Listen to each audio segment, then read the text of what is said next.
विद्यार्थियों, BA part third योग दर्शन में चित्त भूमियों की चर्चा हम कर रहे थे। चित्त भूमियाँ क्या होती है इसके बारे में हमने पिछले वीडियो में चर्चा की थी कि चित्त भूमि क्या होती है। जैसा कि पिछले वीडियो में बताया गया है कि चित्त भूमि का जो अर्थ होता है वो मन की अवस्थाएं होती हैं। मन की अवस्थाएं, हमारा मन जो है निरंतर जो है, मन से तात्पर्य हमारा जो चित्त है, चित्त का तात्पर्य क्या होता है? चित्त का अर्थ लिया गया था मन, बुद्धि और अहंकार का समूह। चित्त जो है अत्यंत चंचल होता है और अत्यंत चंचल होने के कारण जो है वो विषयों की ओर दौड़ता रहता है, भागता रहता है। और जहाँ जो है हमारे मन की अवस्थाएं क्या होती है, बदलती रहती है। कभी हमारा मन जो है स्थिर होता है, कभी हमारा मन जो है क्रियाशील हो जाता है, कभी हमारा मन आलस्य में लीन हो जाता है, कभी हमारा मन विषय के साथ एकाकार हो जाता है, कभी हमारा मन जो है पूर्ण रूप से स्थित प्रज्ञ की स्थिति में हमारा मन जो है समाधि की अवस्था में चले जाता है, विषय पर एकाकार हो जाता है। तो ये जो विभिन्न अवस्थाएं मन की है वह चित्त भूमि का रूप कहलाती है।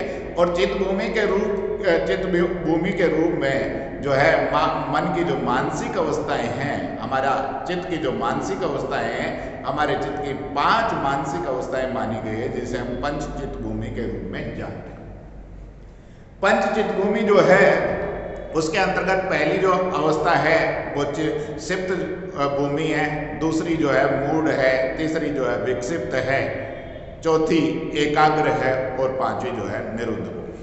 पिछले वीडियो के अंतर्गत हमने पहली जो भूमि है, हमारी जो चित्त भूमि है, वो सिप्त भूमि के बारे में हमने चर्चा की थी। अब इस वीडियो के अंतर्गत जो है, जो मूढ़ अवस्था है, विक्षिप्त है, एकाग्र है और निरुद्ध भूमि, चारों अवस्थाओं के बारे में हम चर्चा करेंगे कि हमारा मन जो है कभी सत्व गुण के प्रभाव में आ जाता है, तो कभी रजोगुण के प्रभाव में आ जाएगा, कभी तमोगुण में के प्रभाव में आ जाएगा। और जिस गुण का प्रभाव बढ़ेगा उसके कारण दूसरे जो गुण है वो निष्क्रिय हो जाएंगे, स्थिर हो जाएंगे। वो प्रभावशाली गुण के अनुरूप ही हमारा मन कार्य करता है। तो सत्वगुण के प्रभाव में आएगा तो ज्ञान के रूप में हमारा मन हो जाएगा, तमोगुण के रूप में आएगा तो आलस्य का भाव हो जाएगा, निद्रा का भाव हो जाएगा। वो प्राय में देखने को मिलता है। तो यहाँ जो है दूसरी भूमि की बात हम करेंगे, जो चित्त भूमि है वो मूढ़ अवस्था है। मूढ़ अवस्था के अंतर्गत क्या होता है, जो चित्त की भूमि होती है, किसी इंद्रिय विषय में मुग्ध होने के कारण हमारी जो मूढ़ भूमि की अवस्था है उसमें हमारा मन जो, हमारा चित्त जो है किसी इंद्रिय विषय में, कोई भी हमारा इंद्रिय विषय हो सकता है, उस विषय में मुग्ध होने के कारण तत्व चिंतन में अयोग्य हो जाता है। वह मूढ़ भूमिक चित्त है। मूढ़ भूमिक अवस्था में चित्त तमोगुण के प्रभाव में रहता है और जब तमोगुण के प्रभाव में रहता है तो उसमें निद्रा का भाव, उसमें आलस्य का भाव आ जाता है। तमोगुण के प्रभाव के कारण सत्वगुण और रजोगुण क्या हो जाते हैं, निष्क्रिय हो जाते हैं। और तमोगुण प्रभावशाली होगा तो क्या होगा, हमें निद्रा का भाव आएगा, आलस्य का भाव आएगा, हमारा मन जो है निष्क्रिय हो जाएगा। तो इस अवस्था में तमोगुण का प्रभाव रहता है, इसलिए इस अवस्था में निद्रा, आलस्य इत्यादि की प्रबलता हो जाती है। जिस अवस्था में चित्त किसी विषय में मोहित हो जाता है, जिस अवस्था में चित्त जो है किसी विषय पर मोहित हो जाता है, तमोगुण के प्रभाव के कारण सत्व तथा रजोगुण जो है इसमें दब जाते हैं।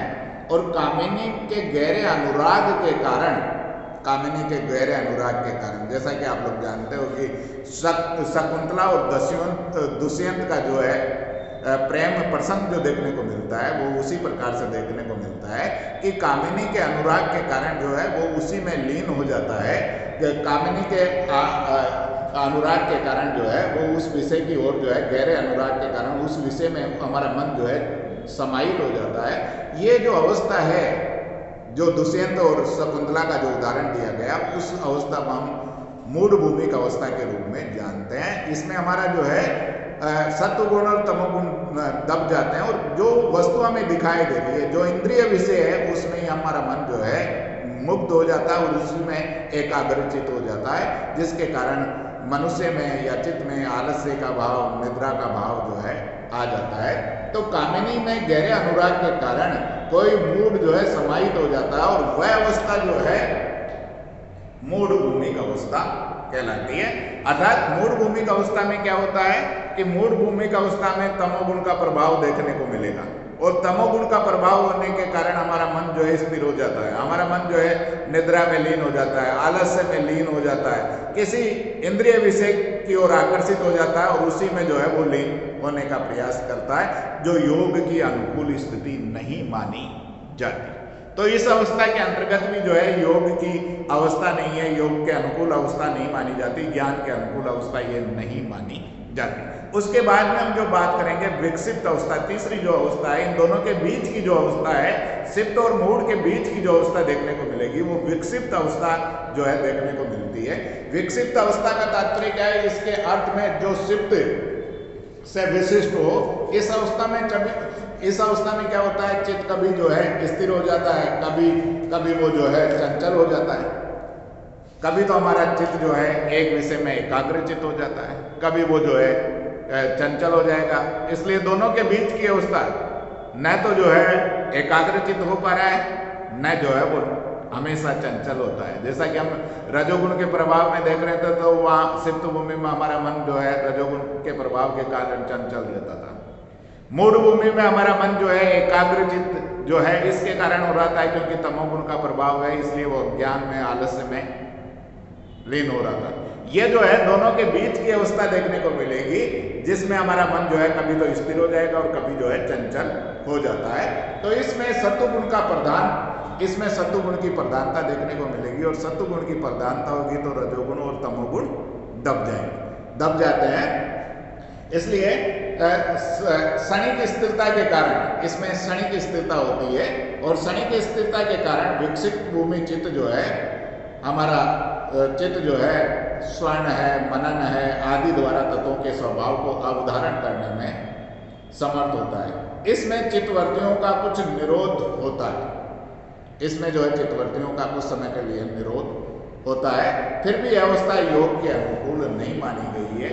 यह सिप्त और मूढ़ की मध्य अवस्था, जैसा कि मैंने पहले बताया था कि ये दोनों के बीच की अवस्था है, और इसमें हमारा जो है मन जो है कभी कभी जो है कुछ तत्वों पर जो है अवधारण करने में समर्थ हो जाता है। जैसा कि आपने देखा होगा कि महाभारत के अंतर्गत जो है, महाभारत में जयद्रथ और अर्जुन का जो प्रसंग देखने को मिलता है, यह विक्षिप्त भूमि का ही उदाहरण देखने को मिलता है कि अर्जुन जो है एक शपथ लेता है, उसका मन धारण कर लेता है, उदाहरण कर लेता है कि जब तक मैं जयद्रथ को नहीं मार देता तब तक जो है मैं अन्य, यदि नहीं मार पाता हूं, श्याम जो है वो जयद्रथ के सामने जो है वो लेता है कि यदि मैं जयद्रथ को शाम तक नहीं मार पाऊंगा तो मैं स्वयं जो है चिता में जलकर अपने प्राणों का त्याग करूंगा। ये किसके कारण हो रहा है कि मन एक क्षणिक स्थिति में जो है एकाग्रचित हो रहा है, हमेशा के लिए नहीं हो रहा है। वो समाधि की अवस्था नहीं है, वो ज्ञान के अनुकूल अवस्था नहीं है, लेकिन एक क्षणिक अवस्था में जो है वो ये निर्णय लेता है कि यदि वो ऐसा करने में समर्थ नहीं होगा तो क्या कर देगा, अपने आप को जो है अपने प्राणों की आहुति जो है अग्नि में जलकर दे देगा। तो इस प्रकार का जो है शपथ जो लेता है, जैसा कि आप लोग जानते हैं कि फिर ऐसा ही होता है और युद्ध चलता है, और युद्ध के अंतर्गत हमें देखने को मिलता है कि जब जयद्रथ के साथ में जो है अर्जुन का युद्ध होता है तो अचानक जो है रात्रि हो जाती है, और रात्रि हो जाने के कारण वो शपथ के अनुसार जो है अपने आप को अग्नि में समर्पित करने को तैयार हो जाता है। और दूसरा जो जयद्रथ का जो समूह है वो प्रसन्न मुद्रा में हो जाता है कि आज जो है अर्जुन अपने आप को जो है समाप्त कर देगा और महाभारत का युद्ध जो कौरव जीत जाएंगे। परंतु प्राय देखते हैं कि कुछ समय के बाद में जैसे ही वो चिता लगाने की तैयारी करता है तो कुछ समय के बाद में वापस जो है सूर्य आ जाता है, और सूर्य जैसे ही जो है आकाश में दिखलाई देता है तो अर्जुन के सामने जयद्रथ खड़ा रहता है और उसको तीर से मार देता है। तो ये क्षणिक साधना है, ये वास्तविक साधना का रूप नहीं है, ये क्षणिक साधना है जिसमें सत्व गुण जो है कुछ समय के लिए स्थिर होता है और जिसके कारण जो है मन जो है किसी विषय को धारण करके उसके अनुरूप कार्य करने को तैयार हो जाता है। ये जो हमारी अवस्था है यह विकसित अवस्था मानी जाती है। और उसके बाद में जो चौथी अवस्था है जो एकाग्र भूमि जो है, जो कि हम मानते हैं कि इसमें विषय के साथ में वो एकाकार हो जाती है, परंतु विषय का इसमें लोप नहीं होता। विषय के साथ में एकाकार तो हो जाती है, लेकिन विषय का इसमें जो है लोप नहीं होता है। विषय हमारा देह विषय बना रहता है। ये जो अवस्था है एकाग्र भूमि है, जिसे हम संप्रज्ञात समाधि का रूप भी कहते हैं, और जिसमें विषय का भी लोप हो जाता है, सभी प्रकार की चित्तवृत्तियों का नाश हो जाता है। वो जो अवस्था मानी जाती है वो निरुद्ध भूमि की अवस्था मानी जाती है। तो एकाग्र भूमि के रूप में हम देखेंगे कि जिस चित्त का भ्रम या अवलंबन, जिस चित्त का अवलंबन एक है, उसे एकाग्र चित्त कहते हैं। एक वर्ती की निवर्ती होने पर यदि एक के बाद तीव्र तदनुरूप वर्ती उठे और उसी के अनुरूप वर्तियों का जो है प्रवाह चलता रहे, तो ऐसे चित्त में ऐसे चित्त को हम एकाग्र चित्त कहते हैं। इसमें सत्व गुण प्रधान रहता है और चित्त में सत्व गुण की का प्रधानता बनी रहती है। यद्यपि यह अवस्था संपूर्ण चित्तवृत्तियों का निरोध तो नहीं कर पाती है, फिर भी यह अवस्था योग की अवस्था में पूर्णतः साई होती है, एकाग्रचित हो जाती है। यद्यपि पूर्ण रूप से तो नाश नहीं होता है, क्योंकि इसमें संस्कार बने रह जाते हैं और विषय का लोप नहीं हो पा रहा है। तो ये संप्रज्ञात समाधि की अवस्था, इसलिए पूर्ण रूप से ज्ञान की अवस्था तो नहीं मानी गई, लेकिन ये समाधि के अनुकूल अवस्था मानी गई, ज्ञान के अनुकूल अवस्था मानी। उसके बाद में अंतिम जो है निरुद्ध भूमि है, और निरुद्ध भूमि से तात्पर्य जिसमें समस्त चित्तवृत्तियों का लोप हो जाता है, जिसमें सारी जो वृत्तियां हैं उसका लोप हो जाता है, वह अंतिम जो अवस्था हमारे मन की जो अवस्था है वो निरुद्ध भूमि कहलाती है। यह चित्त की अंतिम अवस्था है। विवेक ख्याति प्राप्त होने पर चित्त जो है पुरुष के भेद का साक्षात्कार होता है। यह शेष अवस्था है। निरुद्ध समाधि के अभ्यास के द्वारा जब चित्त का चिरस्थायी निरोध वशीकृत हो जाता है, तब चित्त की उस अवस्था में निरुद्ध भूमि होती है। निरुद्ध भूमि द्वारा चित्त विलीन होने पर कैवल्य की प्राप्ति होती है। निरुद्ध अवस्था में चित्त की संपूर्ण वृत्तियों का निरोध हो जाता है, संपूर्ण वृत्तियां जो है नष्ट हो जाती है। चित्त में जो है स्थिरता का प्रादुर्भाव पूर्ण रूप से होता है। संसार में जितने भी जीव है, उन सब की चित्त साधारणतया इन 5 अवस्थाओं में, संसार में जितने भी जीव है उन सब की जो है, उन सब का चित्त जो है साधारणतया इन 5 अवस्थाओं में चलता है। 5 अवस्था जो सिप्त है, मूढ़ है, विक्षिप्त है, एकाग्र है और एक निरुद्ध, ये 5 भूमियों में निरंतर रूप से चलता है। एकाग्र और निरुद्ध अवस्थाओं को योगाभ्यास के अनुकूल माना जाता है। जैसे मैंने कहा था कि 3 जो अवस्थाएं हैं वो योग के अभ्यास के अनुकूल अवस्थाएं नहीं होती है।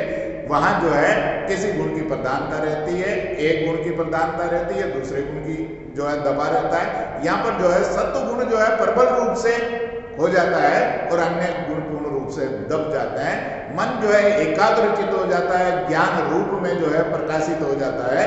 और ये जो समाधि की अनुकूल स्थितियां हैं, जो एकाग्र भूमि और निरुद्ध भूमि, ये ज्ञान की अवस्था के रूप में जानी जाती है, जहाँ ज्ञान की प्राप्ति होती है। समस्त वृत्तियों का लोप जो है, समस्त वृत्तियों का जो लोप हो जाता है, नाश हो जाता है, और आत्मा जो है अपने यथार्थ स्वरूप को पहचान लेती है।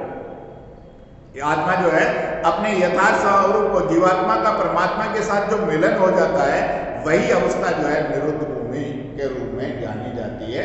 तो एकाग्र और निरुद्ध अवस्थाओं को योग के अभ्यास के अनुकूल माना गया। सिद्ध है, मूढ़ है, विक्षिप्त है, तीनों जो चित्त की अवस्थाएं हैं ये साधारण अवस्थाएं, जबकि एकाग्र और निरुद्ध अवस्थाएं सत्व गुण से युक्त होने के कारण योग के अनुकूल है।